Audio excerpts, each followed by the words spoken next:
Il designer soffrirà di questa crisi? Per tanti versi quello che sta succedendo è un interessante, eh, mm, non mi piace chiamarla opportunità, occasione di applicazione di tanto lavoro che abbiamo fatto in questi anni, cioè nel senso di dire cosa significa in un momento in cui non abbiamo più niente, ricominciare a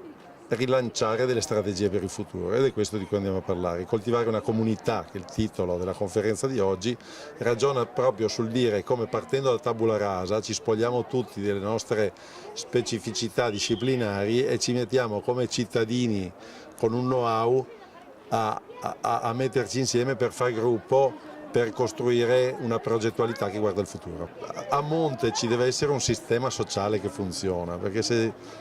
le cose diventano difficili per tutto e per tutto. Per cui quello su cui si vuole dibattere è proprio sul capire quali sono le origini che mettono a regime un sistema per fare meglio a tutti i livelli, incluso il design. Quello che in un paese creativo purtroppo si deve notare è l'incapacità di vedere dei segni di intelligenza e di propositività che vanno al di là della norma, per colpa anche di un paese che è molto vecchio purtroppo, i livelli decisionali sono vecchi, ci confrontiamo con paesi dove chi decide sono i giovani e la storia è completamente diversa.